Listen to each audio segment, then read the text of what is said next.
കോലത്ത് ശ്രീ അയ്യപ്പൻകാവിൽ അക്കിത്ത ഭാഗവത സപ്താഹ യജ്ഞത്തിന് തുടക്കമായി. മെയ് 10 മുതൽ 26 വരെയാണ് അക്കിത്ത ഭാഗവത സപ്താഹ യജ്ഞം നടത്തുന്നത്. ഭാഗവതാചാര്യനാണ് ഗ്രന്ഥ അടുത്തതായിട്ട് ശ്രീമതി ജയ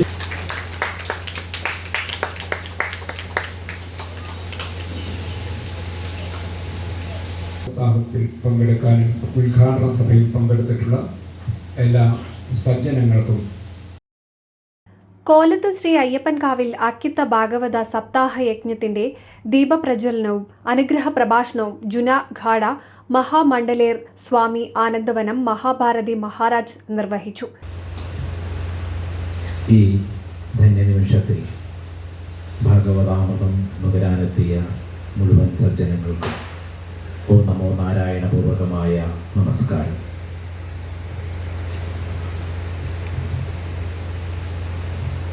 ഭാരതത്തിലെ എല്ലാ പരമ്പരകളും ഗുരുപൂർണിമയായിട്ട്, ഗുരുവിൻ്റെ തിഥിയായിട്ട് ആചരിക്കുന്നത് വ്യാസ പൂർണിമയാണ്, വ്യാസ പാദുകങ്ങളെയാണ്. ആചാര്യ ഗദ്ദിയെ തന്നെ ഏത് യജ്ഞത്തിലാണെങ്കിലും ആ യജ്ഞത്തിൽ പ്രവചനം നടത്തുന്ന ആചാര്യനിരിക്കുന്ന ഗദ്ദി വ്യാസഗദ്ദിയാണ്. ഈ ഭാഗവത യജ്ഞത്തിന്റെ യജ്ഞാചാര്യൻ ബ്രഹ്മശ്രീ അനൂപ് നമ്പൂതിരിയാണ്. ആചാര്യവരണം എന്ന ചടങ്ങിൽ കെ.എം. കേശവൻ ഭട്ടതിരിപ്പാട് യജ്ഞാചാര്യനെ സ്വീകരിച്ചു. കെ. ദാമോദരൻ ചടങ്ങിന് സ്വാഗതം പറഞ്ഞു.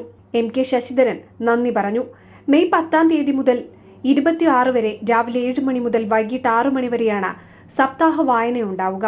സപ്താഹത്തിൽ പങ്കെടുക്കുന്ന എല്ലാ ഭക്തജനങ്ങൾക്കും അന്നദാനവും ക്ഷേത്ര കമ്മിറ്റി ഒരുക്കിയിട്ടുണ്ട്. NCV news Edappal.